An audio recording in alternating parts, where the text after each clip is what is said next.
Baudelaire en Esperanto.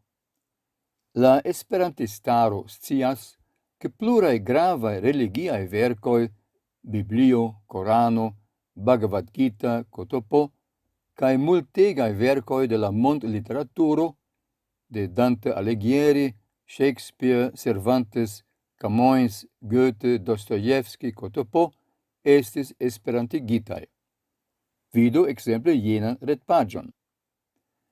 Una el tiui gravae autoroi estas la franca poeto Charles Baudelaire. Lia nomo estis esperantigita kiel Carlo Baudelairo, sed al mio tio sonas malbele. En aliae lingvoi lia nomo ne estas modifita, kial en Esperanto. En mia articolo de la 10 de Octobro mi menciis che mi studis angla lingvan literaturon in Pariso, sed facte mi studis ancao iomete la francan. En tio epoco mi shatis inter alie Baudelaire, cae nun, ciam mi scribis la texton pri Kenneth White, mi memoris pri tio epoco cae inter alie pri tio poeto. Versaine, char mi estis malricia studento, quiu shategis voyagi, mi specife shatis la poemon L'invitation au voyage, invito al voyaggio, pri quiu mi parolos poste. La malgranda articolo pri Baudelaire in la Esperanta Wikipedio strange comencigas, post la informo che li estis franca poeto de la 19 jarcento, per detaloi pri criticoi contra lia verco. Lia stilo cae la electo de liae temoi estis ofte riprociatai. Baudelaire estis comprenata sole de quelciui similuloi. En Le Figaro de la 5 Julio 1857, Gustave Bourdin contraostaris dum la eliro de la Floroi del Malbono, Les Fleurs du Mal estas la cefa poemaro de Baudelaire. Estas temperoi ciam oni dudas pri la mensa farto de la signoro Baudelaire, cae estas temperoi ciam oni ne plu dudas. Estas plei parte la rediro monotona cae antaupensita pri la samae temoi, la samae pensoi. Tie la abomenezzo sin mixas con la malnoblezzo, la nausetezzo con la fiezzo. Nur post tiui ditaloi, la articolo assertas, oni ofte rigardas lin kiel la plei grava franclingva poeto de la 19 jarcento, ec comparata con Victor Hugo. Crom l'Espleen de Paris, la Spleno de Pariso, collecto de 51 mallongae pros poemoi, estis esperantigita lia cef verco Les Fleurs du Mal, la floroi del Malbono. En recenso pri la traduco, Paul Thorsen opiniis che kiel oni raite attendis de Kalocsa e Varingien, la esperante revercajo cie estas portata de suverena qualito. Sed la aliae traducantoi neniel besonas senti sin malpli valorai. La libro efficas absolute homogena. En alia recenso, Baldur Ragnarsson faris bonan prescribon de la ideoi cae poesio de Baudelaire. Baudelaire abomenis la nebulezzae sentoin cae facil animetson de la romanticistoi, malamis banalezzon cae la naturon. Peisagioi lintedis, quancam quelcae el liae plei altae analogagioi devenas de la naturo. Li trovis temoin ce la elpilitoi de la socio, el tiris belezzon el iliae cruelae sortoi cae miseroi. Li tamen ne idealigis sian temoin, sed fidele pritractis ilin in perfectae formoi cae frasoi. Vampire voluptae estas ofte lia versoi pri amo. Timo nauso pri la incubo de la vivo, pri tio li plei ofte parolas. Cio estas abismo, ago, desiro, revo, parolo. li sondis sian animon sen pretendo, sen detirigio. Li ne negis sian malnobligion, nec dampis sian suferon, quiu in ambau li esploradis, cae strebadis compreni cae esprimi.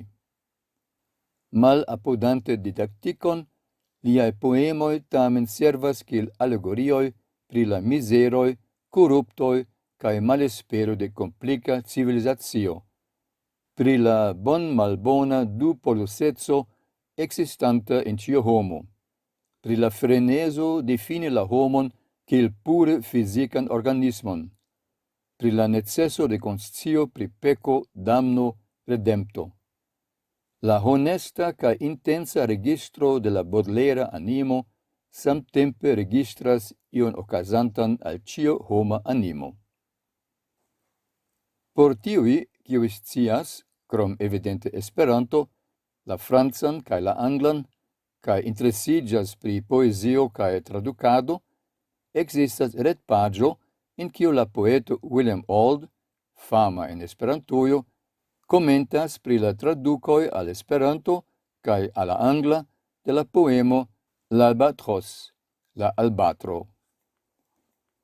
Necessas traduki literaturon generale cae poesio specife, porque gravae cae belae vercoi estu disconigata in la mondo. Sed, ciu eblas? Sendube eblas. In quelcae casoi, oni ec assertis che la traduco esas pli bella o la originalo. Sed tiui casoi raras. Generale, la traducoi, ec se ili estas bonegai, ne povas transdoni la saman impreson kiun havas la legantoi de la originalo.